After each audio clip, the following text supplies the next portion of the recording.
there's different flavors. I think so. I mean, I personally love to travel with my taste buds. So I think going to somewhere that I can try something that I can't have back home that's just definitely my jam.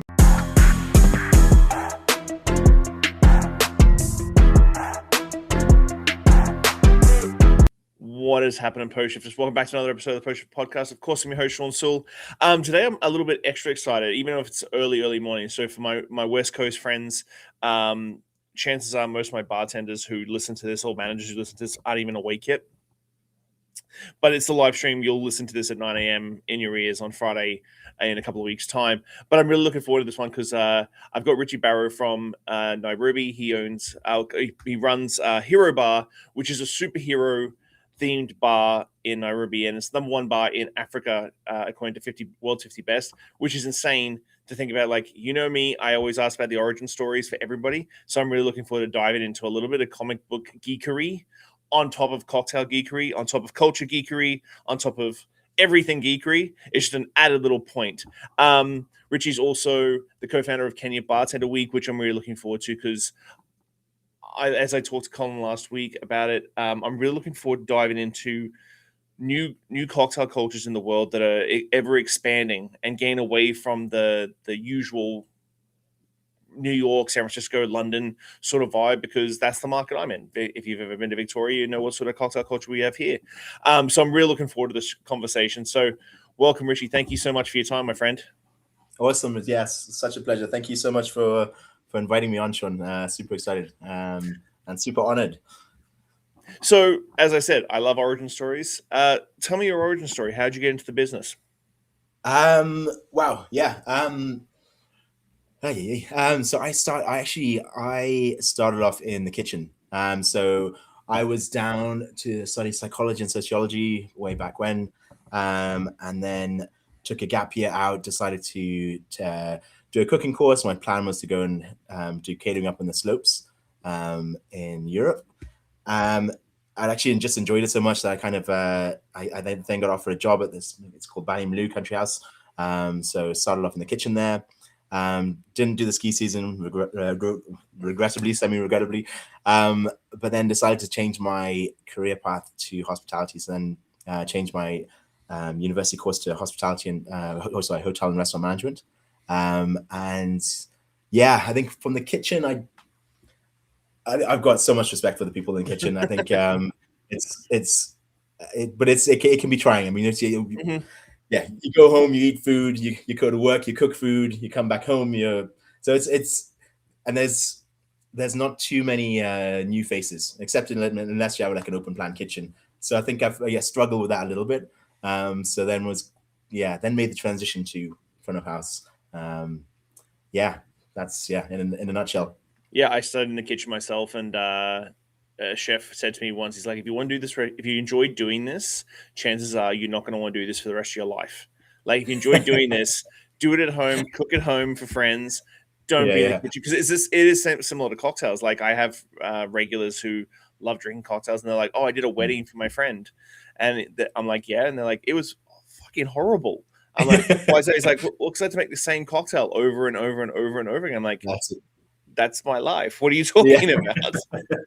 With the same smile and the same gratitude. Exactly. So what made you land in Nairobi and start building that? Yeah. So my heritage is half Kenyan, half Irish. So my dad came out here for a gap year. According to him, he's still on his gap year. So a couple, how many years later. Born and raised in Kenya, and then went out to Ireland for school and university. But then I think the plan was always come back to Kenya. I figured I'd get some experience abroad for a little while and then come back. I ended up staying a lot of while. So I was in Dublin for a good few years with the Western Hotel, and then I moved to Edinburgh with Sheraton Hotels. And then actually when I was moving to Edinburgh, I was trying to find somewhere hotter to get experience, but then trying to stay within Starwood, but then none of the jobs in anywhere that was hot. There was no turnover whatsoever. So I just ended up in Scotland, which was absolutely awesome. Scotland and Edinburgh. Yeah, I don't know if you've ever been, but beautiful cities. And then I got back here. Oof, I think we're in the year probably 14 years ago now. So yeah, in a nutshell, that was the journey. So what was the like? What was the cocktail? 14 years in the cocktail world now, I feel is still a pretty short like lifespan when we're talking about like when we talk about cocktail culture in the world. We're talking like Dale de Groff resurgence, like late 1980s, 1990s. I know I sort of 2009 is when we started like really clicking here in Victoria. What was the cocktail scene like in Nairobi when you came back 13 years ago? I mean, it's changed dramatically. I mean, there was kind of like a bit of a. So we had one of our OGs, I suppose, for Kenyan cocktails is a gentleman by the name Sam Kibalenge. So he was the original Dr. Dawa. So Dawa was, I suppose, it's our biggest export for a Kenyan cocktail. It's basically a rift of a so it's just a rift of a caipirinha. So vodka, honey, lime, sugar. So I think if I cast myself back, I mean, there was a lot of cocktails were being made, but they tend to be made. They were semi classic. They were kind of doing as best they could with the ingredients they had. Tended to be around I don't know 5-star hotels, maybe some stuff in the bush in the safari camps, but very little were being consumed, I suppose, by Kenyans on a regular basis. It was mostly guests coming in, tourists coming in, and yeah, I think like I said, you'd find cocktails in high end hotel bars, and then there was a couple of like the shoulders we're standing on now. A couple of outliers came into the market. I mean, it was basics, but it was like there was daiquiris, there was mojitos, and again playing to the produce that we had. Our back bar even today is quite shallow when you look at other countries. But within that, obviously, there lies the opportunity as well. So I think what was interesting when we opened up here is that it was a really basic thing to do. We purposely just didn't put any other drinks on the menu.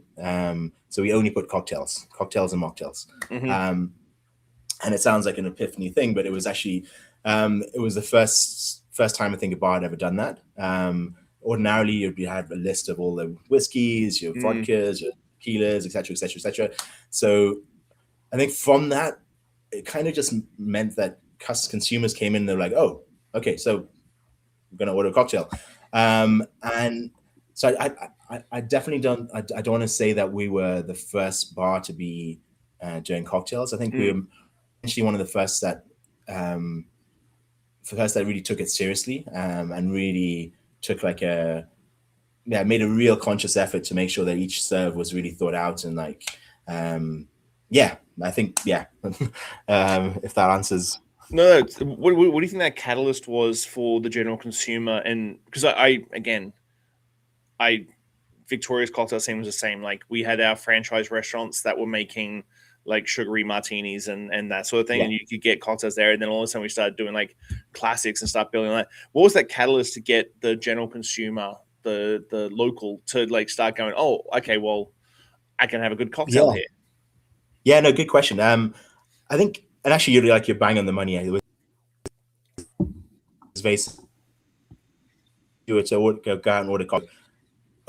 Potentially overly sweet. I mean, actually, even the palate itself. I mean, the Kenyan palate has changed dramatically. I mean, there was a lot of tend to be quite sweet, tend to be quite tropical. You'd probably likely have some kind of fruit salad in your glass, and potentially some different layers. Some blue curacao definitely would have made an appearance on more than one cocktail on the list. But yeah, I think what it kind of happened the same time that it happened. I think Nairobi at the time, like I said, it was really catering towards I suppose quite a privileged class. I think what happened was there's been quite a few local premises that were opened up, and I think from the and they were really, I mean, they were starting to which is sorry. Now you started me on a really passionate topic. There was it was it was the first time that was the Kenyans were, I suppose, they had a little bit more money to go out with. They were traveling more, so they were coming back with different tastes. So to Dubai to Nairobi is actually quite a short flight. So I think there was a lot of people going to Dubai, seeing what other outlets were, seeing what other options were happening. And then from that, they were coming back with ideas and either opening up their own spaces. And then even so industry-wise, I think there was a real focus to look, making cocktails is cool, and like it's I think with the right bar and the right bartenders, I think there's an engagement that happens over the bar, as you know, that's very different to an engagement maybe with a waiter or waitress or server. And I think the catalyst that maybe made the change was, and it happened at the same time as wines were coming into the market. So there was kind of like an education towards wines, and like again, we started off with it was red and white, sweet or dry. That was kind of those are the options. And I think as more wine suppliers started developing that market, the cocktail market started to grow alongside it. And I think, and to be honest, look, we still have a long way to go. I think this is part of why we actually started with Kenya bartending, again, which I'm sure we'll talk about later. But there's still consumers that aren't. It's not their first go-to is to go to a drink or a cocktail, but like what the beauty is and what's quite special with Kenya is that because of the scarcity of some of the perhaps like your classic go-tos on your back bar, and has meant that you, in order to we don't have vineyards in Kenya, so what we do have is we have incredible ingredients, and we have a decent amount of alcohol or varieties. So I think it's now that harnessing of indigenous and awesome ingredients, and it's a way to taste the country. Same way, if you go down to Cape Town and you go to the vineyards, you're able to taste the wines. And in Kenya, we don't have that, but we do have an ability to make those cocktails and to sub out some of the classic ingredients and maybe make some unique serves for Kenya. So I'm going to make a note because I want to come back to that. I'm just curious, when it comes to bringing on staff, when a culture is so young and new, how are you hiring staff, bringing staff on, and then like building that culture within? Because you're sort of like juggling two balls. You got to like create staff that are good to do these cocktails and creative processes, as well as like educating your consumer. How are you bringing on staff and then keeping them and training them into the ways that you sort of like lead with? Good question. I think, look, it's obviously been a journey. I think if just speaking just to Hero, prior to Hero opening, we also had Jika, which is at the Tribe Hotel, and that was also one of the one of the outliers as well. I think I'll answer it from our perspective, but then also at the same time, I just want to talk briefly about what obviously changed in the market was world class was a huge one for us. I mean, world class coming in, and I'm sure the impact. I wouldn't be the first to talk about the impact to the market, but that when that happens, obviously bartenders had their opportunity to actually better themselves for competition. And once you go to competition, you obviously have to know your stuff. So I think it took the bartender. It got the bartenders going home with homework, and there was that passion that came with it. I think prior to that, there was maybe just it was the job. Like you'd come in, you do your job, you go home. People weren't picking up books, they weren't checking out resources, they weren't outside of the workplace, they weren't really that involved in cocktails. So I think when Hero opens, like I said, we didn't. There was a couple of classic riffs, but then we did take a long time coming up with the first menu. and it was, as you mentioned, it was an introduction to the consumer. So we Mhm. couldn't go too outlandish and too wild or too crazy because we would just lose them.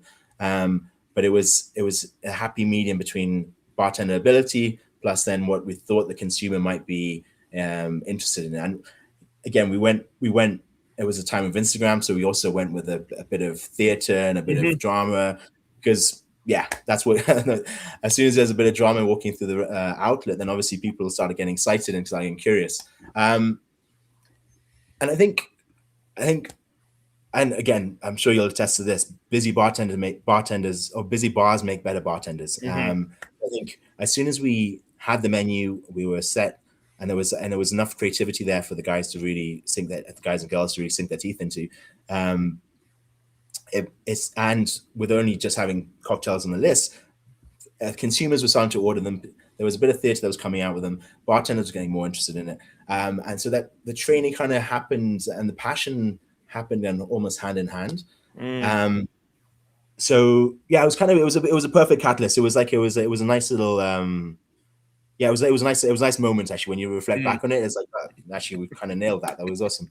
Um, and yeah, I think it was obviously, like I said, we're on the shoulders of others that stood before us, and we're certainly, yeah, we were trying to make something fun, make something that was Kenyan in flavor and taste, and that also just served in a really nice whimsical way. Mhm. I think Yeah, I've been very vocal about my dislike and disdain for the minimalist movement. Um, just because I've I see I've another been listening to a cocktail. couple of your podcasts. Yeah. If I see another cocktail in a minimalist glass with a king cube and a freaking lime disc, I'm gonna lose my shit.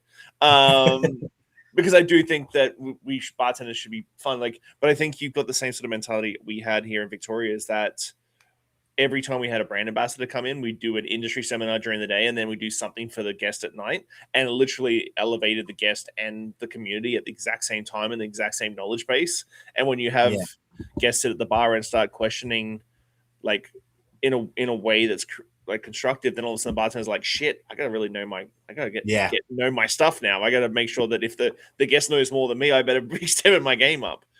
100%. And I think actually, and I mean that's the nail on the head. I mean, Yeah. especially at a cocktail bar. I think it's one thing if you walk into like a dive bar and your bartender's opening a beer and giving you like a shot. Mm. Sure, they can have a good amount of knowledge and they're absolutely awesome, awesome. And their dive bars are absolutely. I have a massive passion for a fan of dive bars.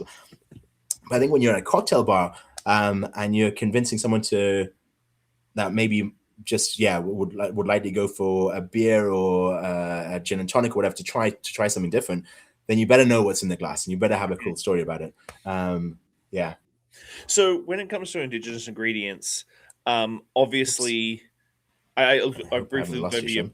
Oh, there we go. Sorry, that's not. Um, when it comes to indigenous ingredients, I looked over your menu and I did see like that sort of like those riffy sort of mentality of like, I know that, I know that, I know that. That's interesting. I know that, I know Hmm. that. It's one. How are you sort of folding that in? And is it a hook for the locals, the general consumer that's coming in? Do they know that that fruit or that ingredient or that spice or that that ingredient in the cocktail that they may go, oh, I know that my mum used to cook with that, or I know Yeah, that my mum used to make that. Is that a nice hook for the general consumer? And how does it play into bringing that into the bartender's fold? Because you're playing with things that are completely brand new outside of house syrups and that sort of thing. yeah, um, yeah. So look, I think it's again like we're kind of holding back a little bit as well because obviously Mm.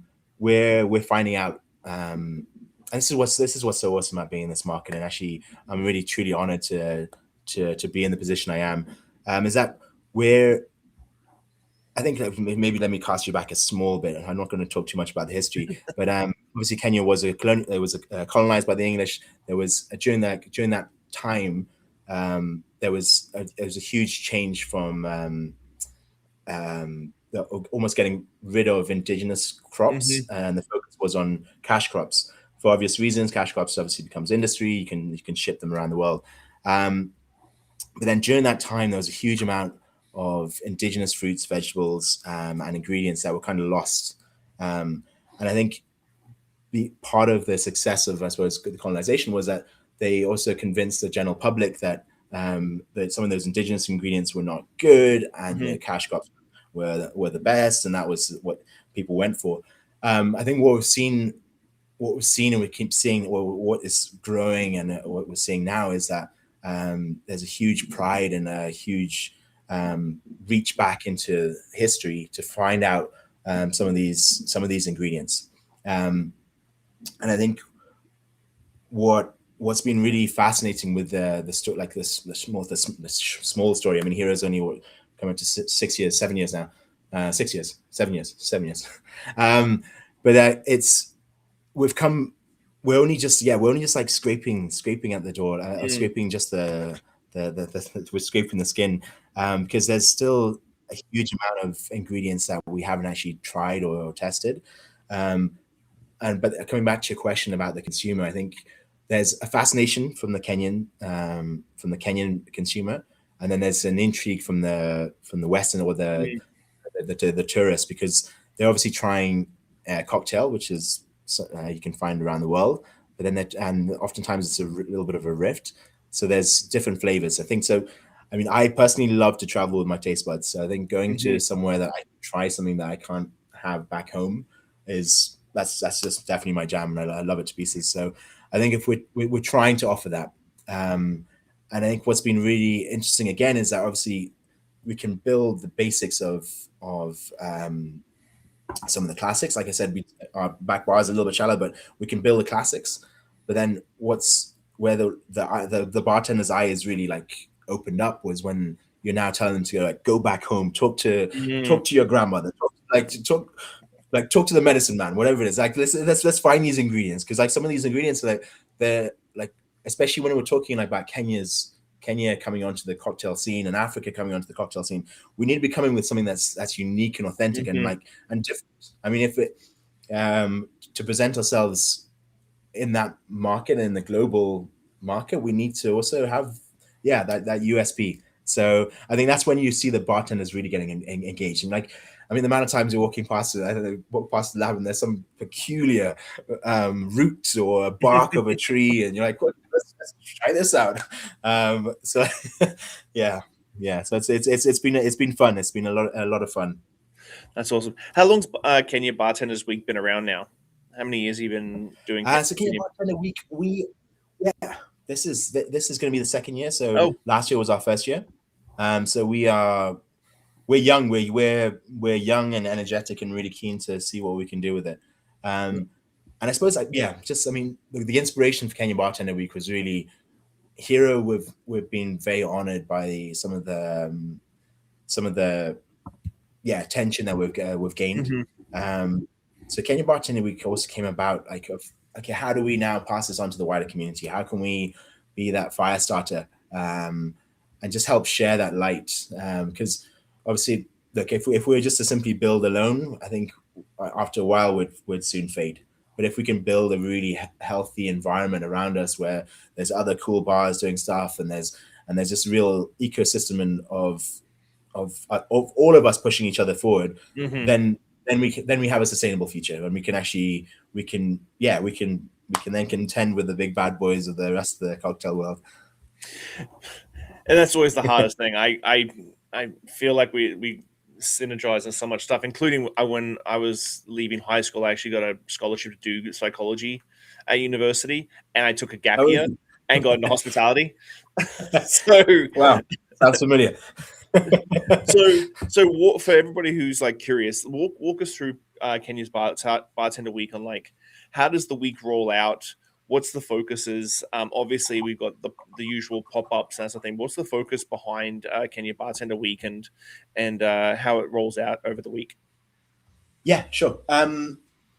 Actually, just briefly before I talk to that, is that so this kind of came about as well, obviously, with Hero. When we got onto the extended list, we actually started, and I mean we had no idea what we were doing. I mean, I think our first guest was Hiroyasu from Bar Benfitic in Tokyo. Oh, because that's that's why. But for us, we I mean, God bless him. I mean, he came to Kenya. I think he obviously has a 12-seater venue. We're what, 45 to 48, so can easily fit about 70 people. But then we weren't sure what we were doing, so we ended up having him on for like 3 nights, and like the poor. I mean, he was but I think. And then from that, obviously, we learned a lot, and we kind of perfected. We kind of got better at what we were doing, and like obviously, we didn't want to overwork the bartenders. They're also here to be seen to the rest of Kenya. We assumed they were here to work, but but yeah. Then fast forward, I mean, we've had like the likes of Handshake, we've had like Paradiso, so we've had a really cool roster of people. But and the reason I'm not names dropping, but the reason I'm mentioning it is that I think each of them would attest to it. Is that I think takeovers around the world for sure that have been happening for many years, and I don't know the impact of them, but I can tell you the impact on what's happened to Kenya. Each and every single one of the takeovers that we've hosted for the wider community has been like it's so tangible. We had Julio Cabrera from Cafe La Trova over to do like to do a perfect mojito. I mean, like something as simple as that. But then, like all of a sudden, every single venue you go to, you can actually have a perfect, like you can have a fantastic mojito, or like so the knock-on effect. I think there's just a hunger that is maybe, and I'm sure it's there, but I like I said, I can't test other markets. But there's just a hunger that is just so palatable, and it's like it's exciting when you get an amazing a bartender coming in, because obviously we can't bring the whole team out. But when we bring them in, the master classes are usually 80 plus bartenders from around the city. And it's just Anyway, so with that being that being the foundation, when it came to Kenya Bartender Week, we wanted to try and to see if we could get a bit of that, and like I said, it's two horns. And again, it's quite challenging for a festival. I think most times with bartenders weeks or with bar shows, it's either it's focused towards the industry, or there's a consumer focus. I think trying to do both, when we learned we learned some things, we failed at some things, but I think overall it was a success, and we were incredibly humbled by how it all came together. But for next year, basically the format will be, obviously we're going to have some internationals come in. Actually, for this first year that we did it, we kind of tried to do as many bars from around our locale. So we got 2 bars from South Africa up. We got 2 bars from Accra and Ghana who are doing some awesome stuff down across that side. And then a couple of bars from Dubai, and then Athens was the furthest bar away for international. So I think we're going to try and do a similar format where we try and get some African bars in, because obviously, bigger than just Kenya Bartender Weekend. Also, maybe what Colin was attesting to with the Jabu is there's this community that's kind of growing. Am I speaking too long? No. There's this community that's kind of growing. I mean, there's and there's different festivals that are starting to come up. And I think if we can all start to really plug into them and kind of build the infrastructure around as a whole, because it's a huge continent. But if we can be doing some cool stuff around us, then obviously the hope and plan is that one day we'll have 50 best Africa, right? That's the goal. So I think. Sorry, I keep jumping around. No, I'm loving it. But, you just run, man. But for Kenya Bartender Week this year, so we're going to have the bartenders coming in, and then what we did, and we did last year, was that we kind of took some of our expertise when it came to hosting masterclasses, takeovers, and we tried to like bring up some other bars that we kind of identified as other halo bars around the city that we can help bring up and allow them to also host guest shifts, and hopefully by doing so we get more and more guests to the city. But then that was all happening, but then the biggest kind of highlight for me was the educational bit, and that was kind of happening throughout the week. So we had different talks on from Tuesday through to the Monday, different talks on through the week, and then we kind of culminated with a Kenya Bartender Week cocktail festival, which was on Saturday, and that. So the consumer stuff was happening with the takeovers. We were really trying to plug into the consumer side of things. All the education stuff was happening during the daytime, and then Saturday was a lot of education plus then this cocktail festival.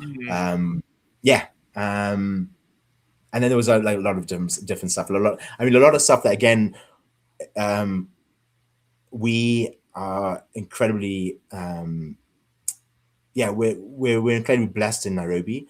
It's a city that you can come to where you can go to a national park during the daytime or for sunrise and watch lions and wildlife, and then you can go to Giraffe Center to feed giraffe, end up in CBD having a cocktail, party all night, and do the same thing in the morning. So like we try to plug into some of those areas as well. That kind of shows Nairobi as an awesome city that it is.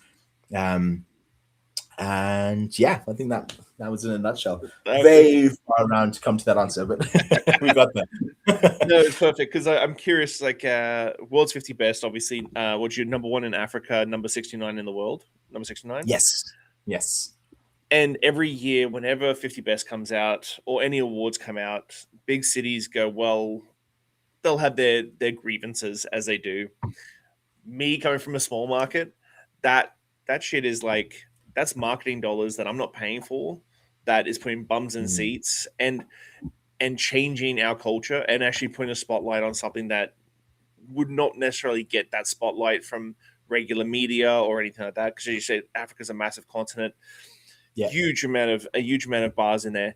So how did that change? And were you expecting that number 1 spot and number 69 in the world when it came out last year, and all of a sudden you're like, oh damn, it is validation to a degree, 100%. But for small markets, it's a game changer for small markets. Yeah, so I think, I think I'm incredibly thankful for the decision by 50 Best to decide to separate Middle East and Africa. I think it was perfect timing. I think it was. I think others would say that we should have happened a long time before. The reason I think it's perfect timing, I think, and again, South Africa has been kind of on the list for quite a bit longer. They've definitely got a more developed cocktail market and a more developed cocktail scene. And the reason I think this was kind of the perfect time for 50 Best to announce it was if it had announced earlier, I think it would have just been dominated by South African bars from the onset. And I think what was nice about it was that, like, we've got these different cocktail sections happening across Africa. Like I said, Accra, Lagos, cocktail festival going on, up to Morocco coming up. So it allowed other markets outside of South Africa to build. I think, we're obviously holding the top. When we heard the news that they were going to announce Africa's best bar, that was. It's when you start the journey. You start the journey in a market that isn't really known for cocktails, and you weren't really expecting to. At best, maybe. To be honest, even when we first got on the list of 50 best, or the extended list, we were blown away. We had no idea about what it all meant in the first place. But then we've been consistently on there. So between 70, 69, then we dropped down to 75. So we've been consistently on that in that little window.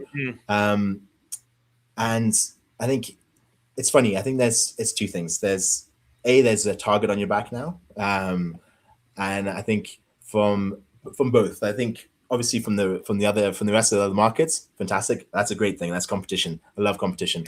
And I think if we can bring the best out of each other and we can still have friendly competition. The target on the back when it comes to the consumer, sometimes that one is a bit hard to.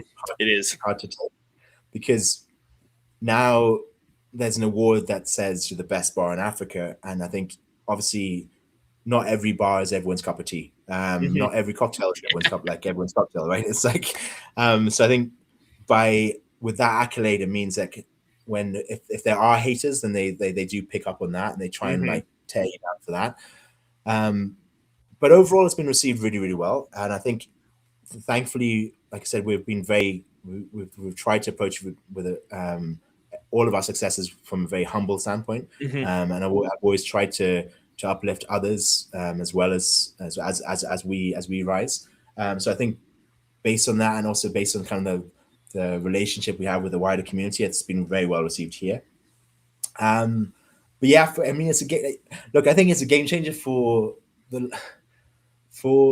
just the fact that we are able to, just talk to other like awesome bars and bartenders, invite them over here, and I think, yeah, like I said, I think it's I mean, it's still it's still a crazy journey. It's still kind of I still need to pinch myself sometimes, because I think when we first got, I remember going over to, it was at the Roundhouse in London when we first got on the wards back in 2019, and going there thinking no idea. I mean, we were walking to, we went there with one of the directors, Shamim. So we walked into this room and like knew nobody, absolutely nobody. Obviously, we knew them through like cocktail fame or whatever, but Yeah. and I think I remember just getting, I'm apologizing to Shamim, saying, listen, I'm actually going to probably get a little bit half cut.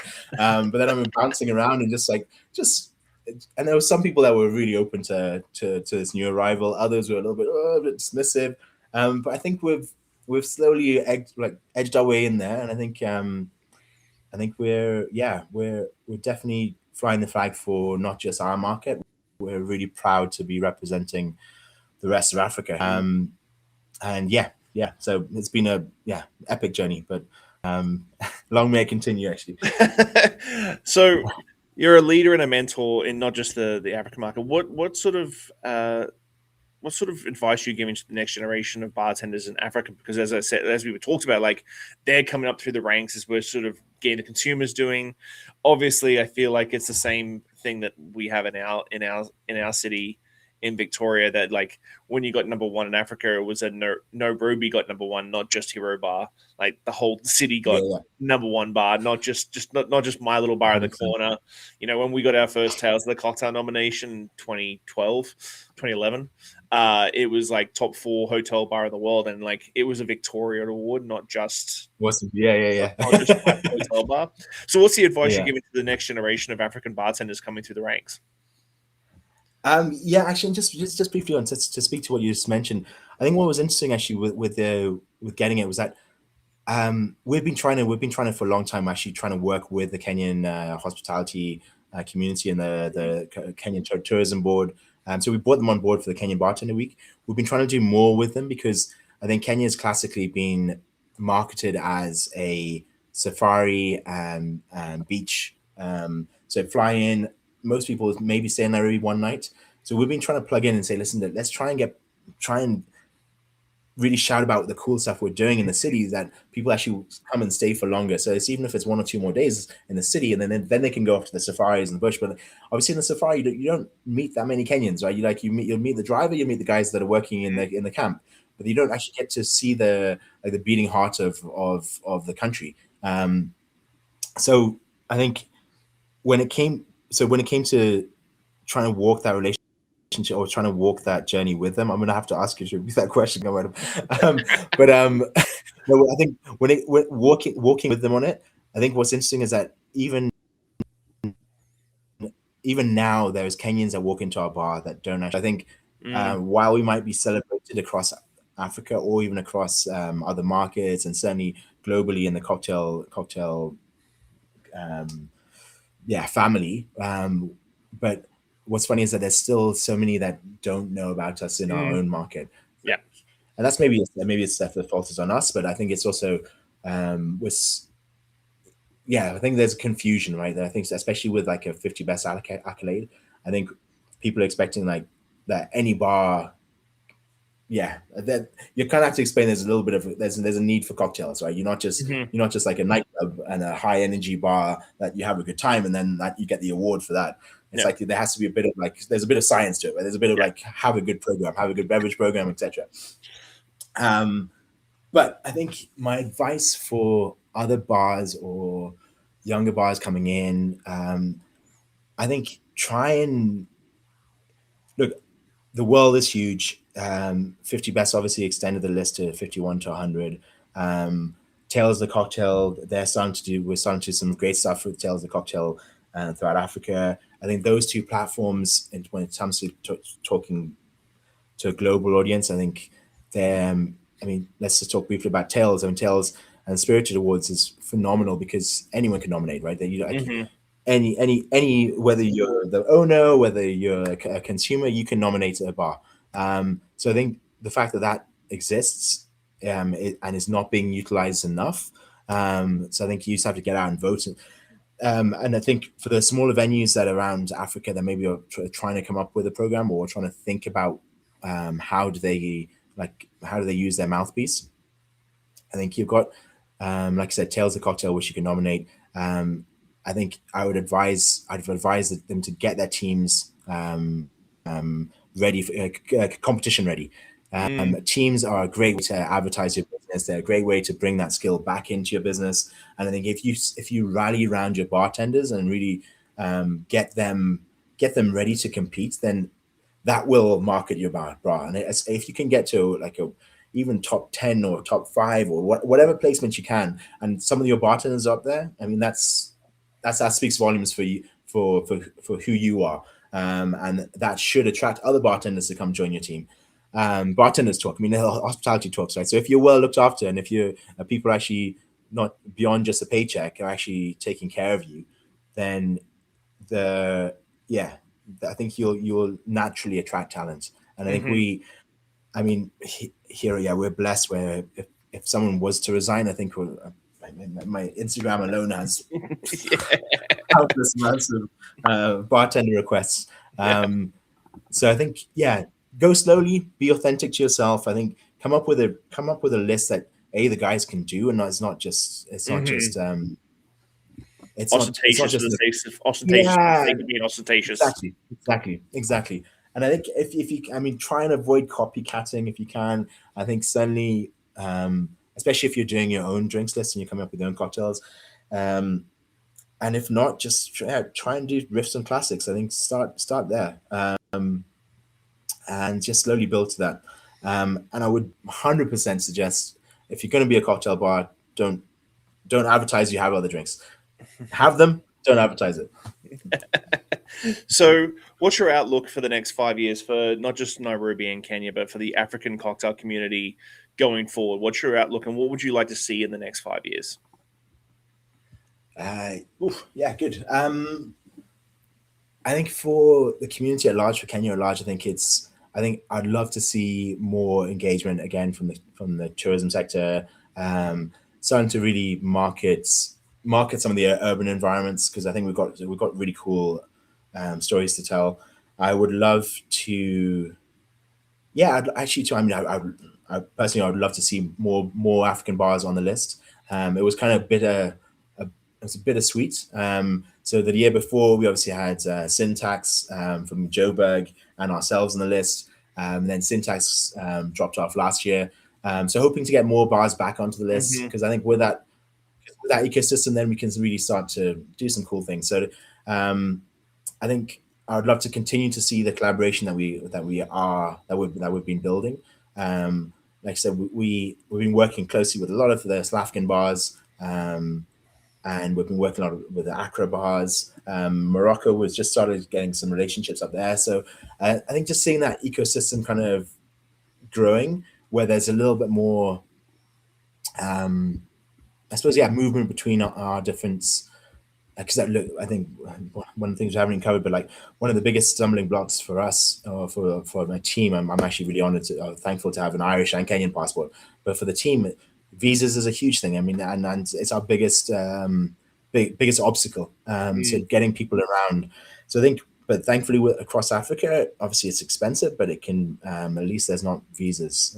So I think next 5 years, I would love to see the journey that here has kind of started, and it's happening already, where other bars are getting involved and really trying to see what kind of cool, unique indigenous ingredients they can use. I'd love to see that momentum and movement continue to happen. And I think to look one step at a time. I think I would also love to see brands properly investing into and growing their budgets. I think especially when you go to tails and you're like, what? This is all the world's 50 best awards ceremonies. And you're just yeah. Bitch, please. You told me there's no money. If you told me there's no money for me, then I'd be okay with it. But you're telling me there's no budget. Hey, you're telling me there's no budget. Just tell me there's no budget for me in my market. I'll be okay with that. Exactly. Just don't tell me there's no budget. I remember my first tails. I remember like just rolling around and just being like mouth to the floor. Yeah, so like I think the impact. And look, I think the rest of the world is kind of then there's been a recorrection. People are starting to go out less, or they're drinking less, and they're but I think Kenya's Africa's alive and kicking. We've got a growing population. There's a real hunger for knowledge. I think coming here authentically and coming here like with a plan. But yeah, there's opportunity for brands. And I think there's definitely some really cool stuff that we can do on the continent. I think I've got 100 ideas. If you're listening, come to Richie. I've got lots of ways to spend your money. Well, Richie, man, I could talk to you. Like, I think I talk to a lot of people in a lot of small markets and stuff, but I've never connected with someone in the same sort of way, because it's like literally your story every single step. I'm like, I did that in 2010. I did that. Psychology chef. Yeah. It's just like I'm like, but and then again, like I was in Vancouver for 6 months working at a couple of bars there, away from Victoria, and it was during World's 50 Best North America, and now all the reps know. I know how much money they spend on things like that. I'm like, oh, when I'm back in Victoria, man, I'm going to be asking for that same sort of fucking coin. It's a 20-minute airplane. It's a 20-minute seaplane ride. I'm like, you're telling me you don't have budget for my little town? I know how much you spent last year. I know how much you spent. Yeah. Well, actually, to answer me, what's been great about actually getting that accolade? I know you're trying to wrap it up, but the great thing about that accolade was that brands are now actually starting to take us a bit more seriously when it comes to we came up with this. I mean, it's a bit of a harebrained idea, but like we pitched a couple of brands where we do want to kind of do like some movements around Africa, and like really like, talk to the team, like big up our team and get the team out there on the road. Because I think through travel, you know yourself, as soon as you travel, as soon as you experience that kind of the service from somewhere else or in a different culture, your eyes are just as open, and you come back home and you actually appreciate way more what you actually got back home in terms of the ingredients and the resources you have. So I think anyway, brands we can talk about for till the cocktails come home. But yeah, I've absolutely hugely enjoyed it, Shawn. So at the end of every episode, I do 5 deep podcast questions. Every guest gets these. So what is one lesson or experience that has shaped your perspective the most, and how do you carry that forward in your life, whether it be business or personal? I think I don't know. Hopefully this answers it. But I think every single person remembers that one person that kind of like showed them their potential. I think whether it was a manager that took them aside, that kind of took them under the wing and really brought the potential out of them. And I think there's something that I reflect back on a lot, especially now in the position I am in now. I think it's something that I would love to be that person to as many people as possible. I would love to be that person that took, maybe like someone messed up or fucked up 10 times, but like took that person under their wing, showed them how to do it properly, and kind of gave them the little bit of protection that they needed to actually grow. So I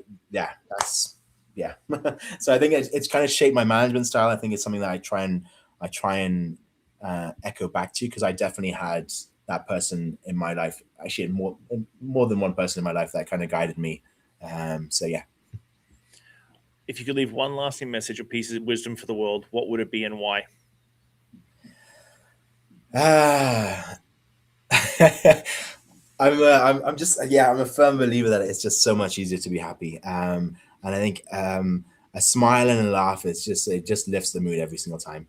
I think if you can yeah, if you can just bring a smile to your face, and like it does bring it down, and like it outwardly, it brings it inwardly. I think if you can, whether it's a smile on a bus journey to a stranger, whatever it is, a smile changes the world, and it can a smile at a time can make the world a much happier place.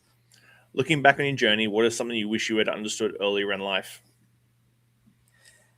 Okay. I think, look, this one's yeah, I think this is not to be said, like, this is not for, like, not if any of my bartenders hear this, it's not, or any of my team hear this, it's not to say just one task. But I think yeah, I think sometimes it's very easy to like cram your day full of like a huge to-do list and loads of things, and then kind of like do bits and pieces of them. But I think if you can just complete that one task or one big task a day, and just focus on that one task, and then slowly move on to the others. Yeah. I think I'm still guilty of it. I still have too many freaking things open up on my desktops. I still jump around doing it. But like, if I can just do that one task sets the day, and then you can complete hundreds more. Yeah. How do you define success, and has your definition of it changed over time? Yeah. So I think, look, in my personal life, I think success to me is, being healthy, and not being sick. Actually, to myself, I've suffered from a huge amount of back issues, and like, so I think like being in a good, healthy, and strong. I think my bare minimum that for me in terms of success would be to provide the same opportunities that my parents provided to me for my child, and hopefully many other future children. But I think, yeah, that's kind of my base success. I think if I was to talk about in the workplace, I find it a little bit harder. I think, like, obviously there's awards and the rest, and there's recognition, fantastic. But I think success, again, maybe echoing back to my first answer, it would just be the one that opened the door to countless others. I think to giving that maybe a young, unstructured Richie a bit of a direction, and a bit of like and being that sounding board that was needed at that time. I think if I can be that person to the younger generations, and then silently be credited, and that'd be awesome. What do you hope your legacy will be, and what steps are you taking to build it? Yeah, I think, look, I really hope my legacy will be a small nudge for Kenya and its hospitality, its food, its ingredients, and its people. I think in a wider context, I would love to have left a mark, maybe not just in Kenya, but maybe on the sector at large. I think it would be, I'd love to look back and just, I think, I am taking steps to do it. I think maybe not selfishly. I think it's more for the large community. But I would love to look back and just say that, we were part of, and I say we because I think there's more than one of us around the continent doing some cool stuff. I think we were part of something that is now become this unstoppable force. And yeah, that's me. Man, thank you so much. I think I could talk to you for hours. Ditto, man. I've got to get to Nairobi as soon as possible this year, maybe next year. But thank you so much, man. I really appreciate it. We didn't even get to the comic, man. I had the comic set aside you for you, Shawn. Oh, that's awesome. I need that in my life. I've been toying around with how to do a comic book menu, so I need to get some pointers. I need some inspiration. Yeah, hell yeah, absolutely, anytime. Well, but Shawn, absolute pleasure, and thank you so much, and thank you for hosting me. And it's been it's been super fun. And I look forward to sharing a basketball sometime. I'll chat to you really soon. Thanks, man. Bye. All right, post shifters, that's it for now. Keep your standards high, your spirits neat, and your team tighter than your forecast. Catch you next week on the Post Shift Podcast.